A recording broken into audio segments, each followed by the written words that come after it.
Olá, eu sou o pastor Giovanni e nós estamos em mais um episódio do Cajado de Papel.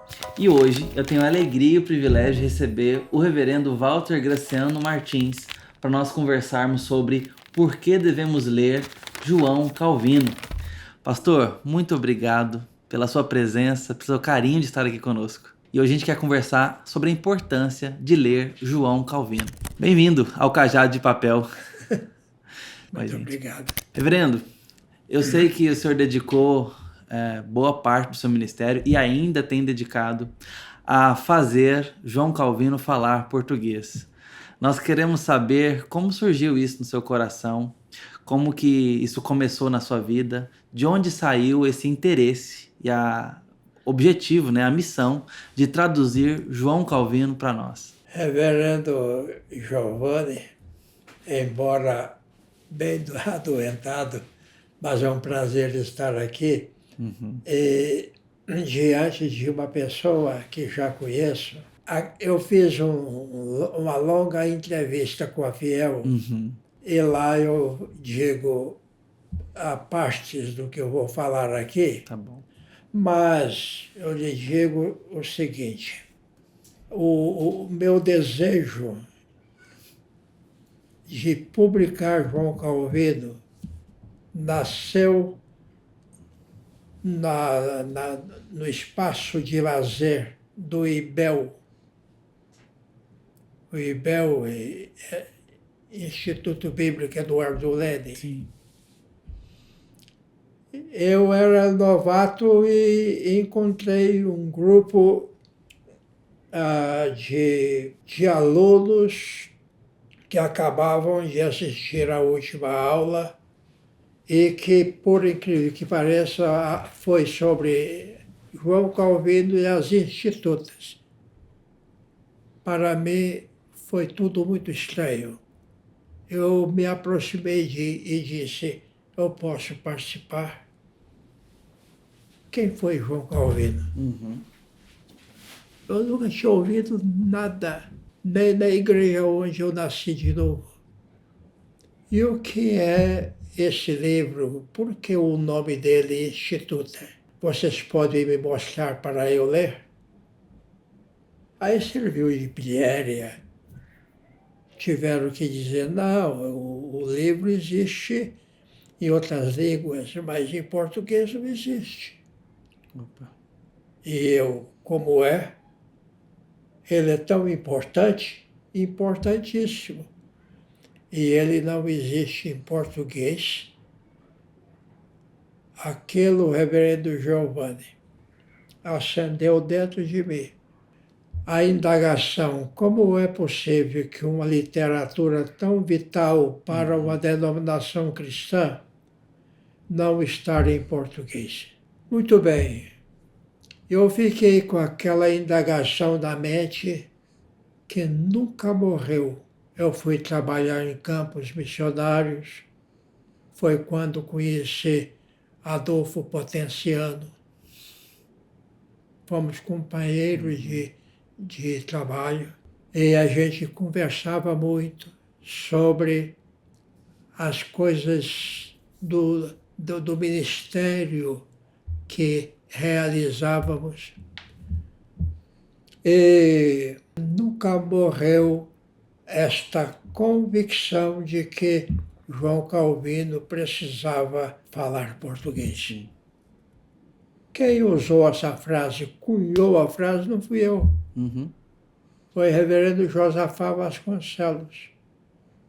Num dado momento, lá numa conferência, ele disse: eis o homem que fez João Calvino falar português. Mas como é que eu vim fazer João Calvino falar português? Em poucas palavras, quando eu fui um dos diretores da Cultura Cristã, eu fui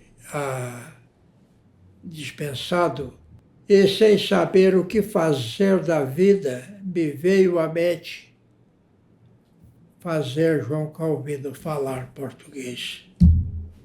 Agora eu estou livre. Eu não tinha igreja, eu não tinha editora, eu estava livre e conversei com 2 presbíteros empresários. E eles então disseram, vamos fazer o seguinte, você faz a coisa e nós pagamos pelo que for feito. Quer dizer, você traduz João Calvino e nós pagamos as despesas. Ok. Isso aconteceu lá em São Paulo, num tempo em que um dos homens mais extraordinários para mim, na IPB, reverendo Hermstein. O reverendo Hermstein acompanhou meu trabalho sem nenhuma restrição. Eu fazia os livros, eram lançados, ele estava aí. Ele prefaciou lá um livro e o reverendo Boanerges, no fim da vida, prefaciou o segundo e outros pastores, teólogos prefaciaram. Eu estava vendo ali o 4º volume prefaciado pelo reverendo Meister. Sim, Mauro. Daí por diante, mas no princípio foi desanimador porque não tinha dinheiro, os colegas não podiam bancar tudo. Mas o dono da imprensa da fé ajudou, favorecendo de um modo ou de outro, e nós vimos pela primeira vez João Calvino publicado em português, segundo aos Coríntios. Sim. Então, o primeiro livro foi segundo aos Coríntios e fizemos o lançamento. Sem ânimo, porque os teólogos faziam pouco caso do meu trabalho. Isso aqui, um disse para mim, isso aqui vai ficar num canto, sendo ruído por trás, Uau. comido por barata. Foi o ânimo que eu recebi. Poucos, como Hermes tem, poucos me deram a mão um voto de crédito, mas eu queria ver o livro pronto. Eu traduzia com o original, que não era o original, era a versão inglesa, muito bem feita, elogiado pelo reverendo Boanerges Ribeiro. Sim. Muito bem feita. E eu abri o livro numa tabuinha diante de mim e lia como estava lá, porque eu não conhecia e demorou para conhecer isso que chamam de PDF. Sim. Apareceram os PDFs depois de tempo. Mesmo assim, eu persegui, minha esposa é testemunha, eu persegui essa meta porque eu cria ainda que haveria interesse. A Fiel é batista, só o Felipe Sabino da Monegismo é que é presbiteriano. Lá no Nordeste tem lá o Valdemir, diretor da Cleire, ele é da Igreja Cristã Reformada. Aí que é que a Fiel disse, nós compramos essas publicações e não cedemos por nada, porque é o tesouro da igreja de hoje. Aquela convicção de que Calvino precisava falar português para fincar bem as estacas da fé reformada. Aquilo persistiu. Resultado, o montante das obras de João Calvino é tão volumoso, falta muita coisa falta ainda os profetas maiores, faltam os profetas menores, faltam muitas outras traduções, faltam obras preciosíssimas. Por exemplo, eu traduzi os sermões em Jó. Tá. Isso já foi traduzido e está aguardando impressão. Exato. Dinheiro. Sim. Não tem dinheiro para algo tão volumoso, Sim. tão dispendioso. Mas já Jó, de João Calvino, está traduzido e as capas já estão prontas e o miolo já está diagramado. E muitas outras obras, os sermões.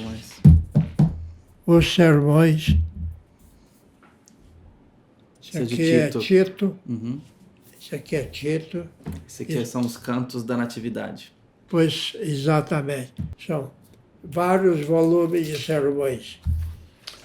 Mas aí, reverendo Giovanni, a minha persistência pagou o preço. Eu creio que João Calvino, falando português hoje, e a igreja crendo ainda nele, como ele foi, como ele continua sendo, nos países europeus, na América do Norte e no México, me contaram, eu fiquei espantado, o movimento calvinista é fortíssimo. México. Uhum. Então, eu não estou sozinho. Essa expressão, eu não estou sozinho, ela me acompanhou a vida inteira.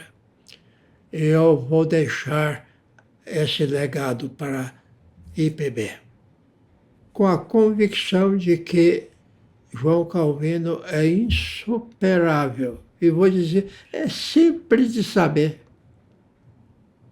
Porque os maiores exegetas, os maiores teólogos, escritores, eles não dispensaram João Calvino, sempre citando como o reformador exegeta, o exegeta por excelência. Então, nós hoje precisamos de João Calvino para aprender com João Calvino aquela sapiência que o Espírito Santo cedeu a ele, como a poucos. Lutero foi quem mais escreveu dos reformadores, mas não com a qualidade das obras de João Calvino. As qualidades que João Calvino deixou em sua exegese ao escrever seus tratados.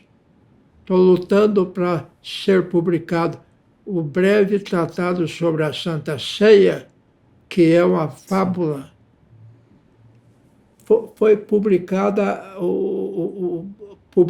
o tratadozinho, mas o que eu traduzi não foi o tratado em si, mas com as discussões teológicas e polêmicas de João Calvino com dois luteranos, Joaquim Westphal e Telemann. Ele discutiu com eles e lá fala o que o tratado não fala. Agora, eu não faço questão de ser tido como o homem que fez João Calvino falar português. Não estou interessado nisso. Eu estou interessado em que haja uma reviravolta no interesse da igreja voltar-se para João Calvino em suas qualidades. Ele teve uma postura inigualável. um homem simples, mas ele foi o doutor dos doutores. Ele foi um homem que captou a Santa Teologia da Santa Escritura e trouxe para nós de uma maneira que Lutero não fez. Lutero ensinava a ubiquidade do corpo de Jesus e Calvino disse, não houve ubiquidade, isto é, o corpo dele não estava em todo lugar. Então, a Igreja Romana manteve a transubstanciação, Sim. os luteranos a consubstanciação, e Calvino disse, é a presença real e espiritual dele na Santa Ceia. Mas não achamos quem pague a impressão desse livro, preciosíssimo, que pode cooperar com a expansão da ideia realmente calvinista de João Calvino do Brasil. Então, eu acho difícil explicar por que eu insisti em João Calvino. Eu insisti em vê-lo publicado. E foram aparecendo homens e mulheres de renome, de importância, para ficar ao meu lado. Hoje eu não sou sozinho. Eu fui sozinho no passado, mas hoje eu não sou sozinho. Mas aí, reverendo Giovanni, eu falei demais sobre... E olha que eu estou fraco. Eu estou muito fraco. Até a minha voz está fraca. Entendo.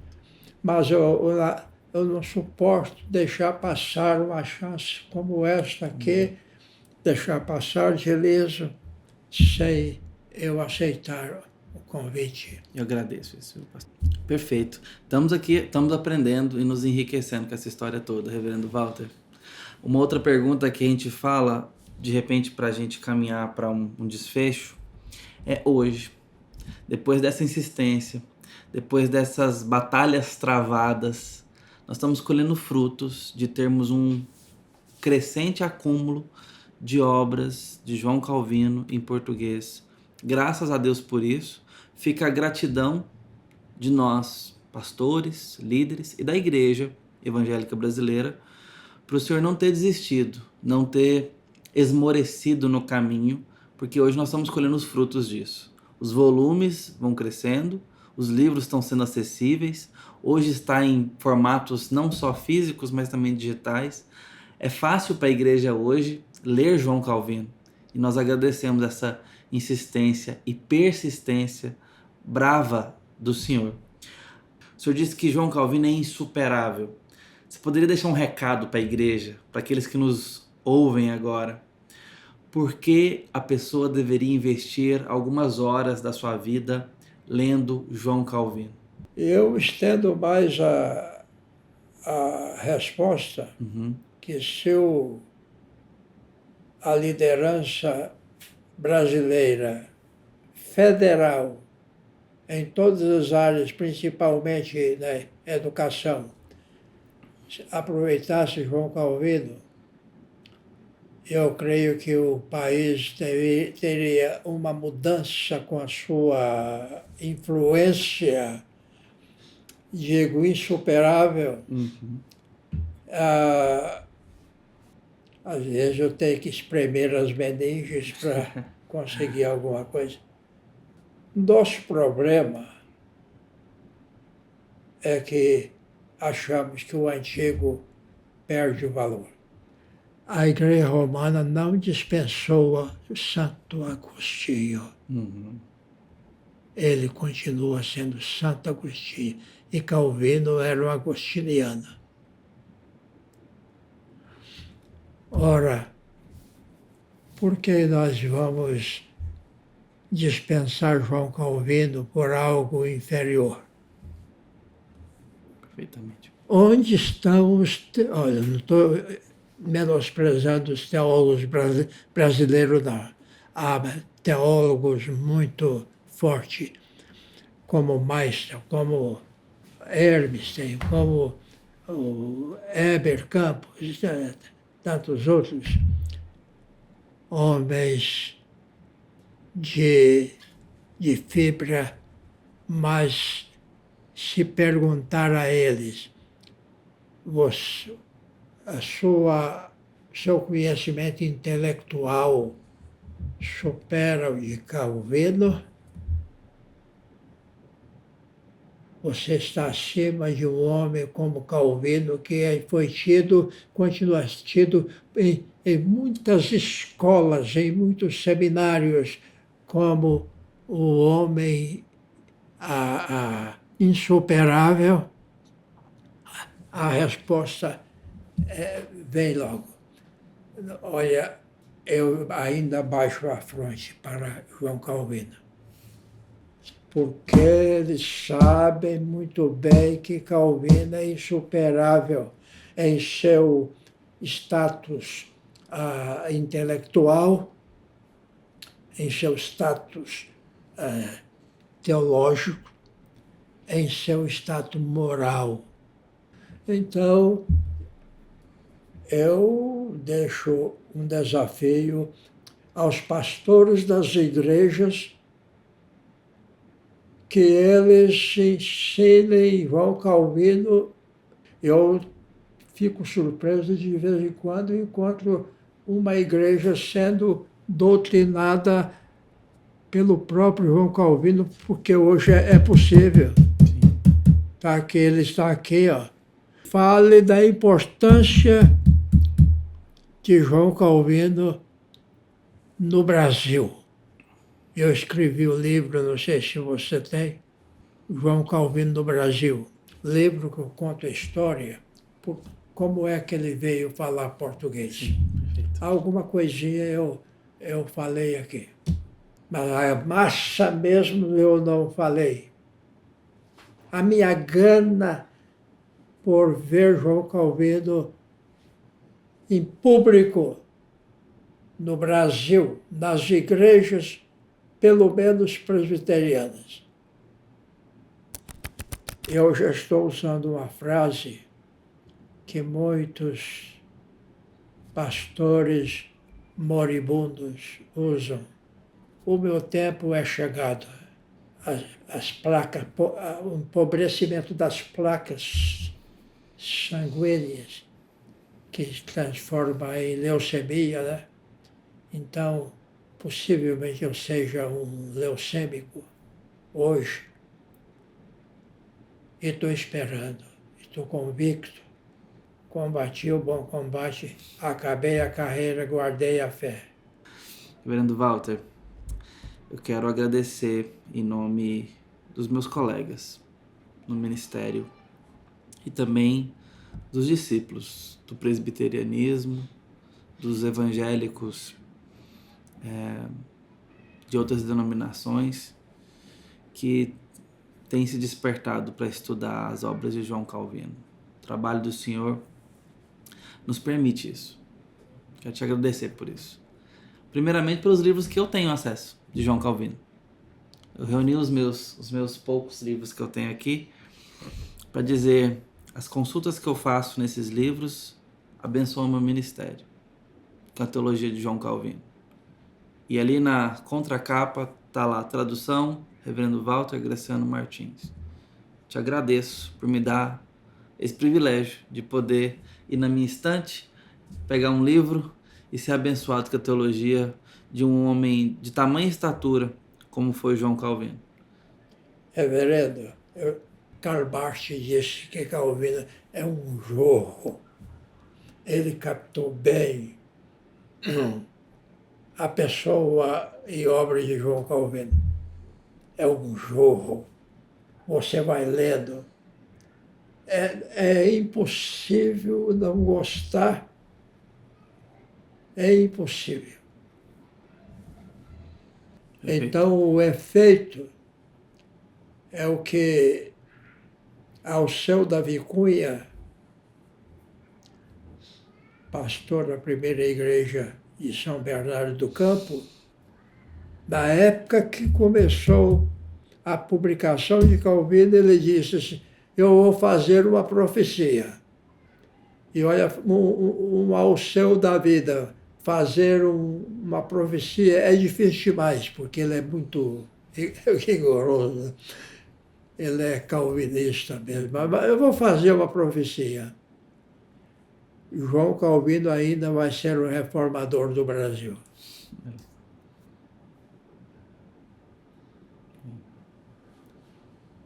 E assim, reverendo, se eu respondi à autora que a mente está falhando e tal, mas fica essa palavra com essa igreja. Foi uma benção. E sabe que eu me sinto forte, eu não bambiei aqui. Eu não pensei que eu não ia conseguir. O Totti veio, eu deixo você com aqueles homens, eu deixo o senhor com aqueles homens, porque o senhor estará em boa companhia. E senão eu vou ficar com o senhor. Não, vai cumprir suas obrigações. Obrigado, reverendo Walter. Mas eu quero que todos saibam que eu alcancei 84 anos de idade.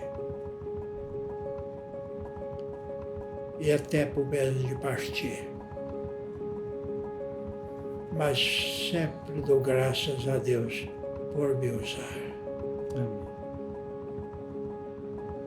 Eu me chamo de trabalhador braçal no reino de Cristo. Tudo o que eu dei a Ele, tudo o que eu fiz até aqui. Eu não faço mais, eu parei, né? Porque minha doença é grave, os médicos não descobrem, né? Mas um homem de 84 anos pode confessar que a morte está chegando, meu tempo está chegando. Combati o bom combate, acabei a carreira, guardei a fé. Porque eu acho que possivelmente o ano que vem, outubro do ano que vem, eu não vou estar aqui. Já parti. Que o Senhor nos conduza. O senhor se sente realizado com o trabalho que realizou? Tudo que eu fiz foi em nome de Cristo. Amém. Se for bem recebido, aleluia. Se for mal recebido, glória ao Eterno, porque estão recebendo mal a obra de um bom escritor, João Calvino. E que Deus usou até aqui um homem comum, um homem comum, para fazer um trabalho que um homem incomum não faria. Não tenho medo de fazer essa declaração. Perfeito. Glória a Deus por isso. Glória a Deus pelo trabalho das mãos do Senhor.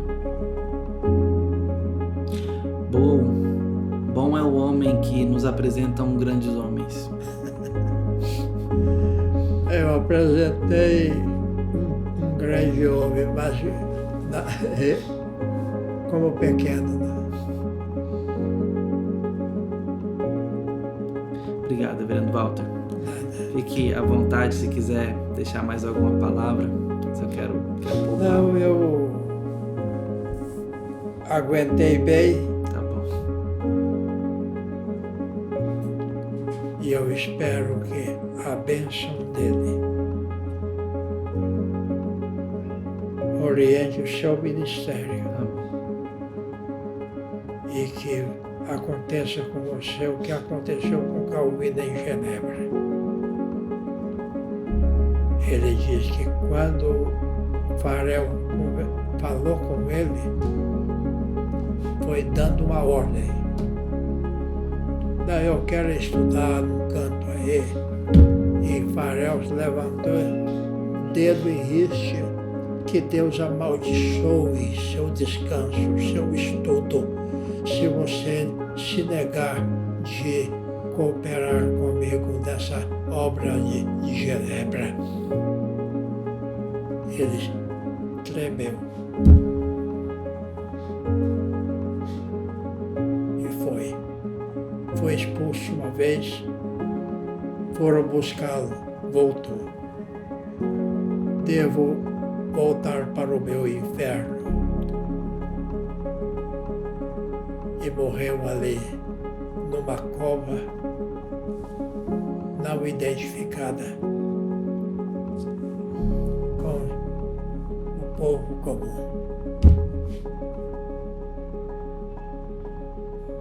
E que esse espírito se acenda nos presbiterianos do Brasil.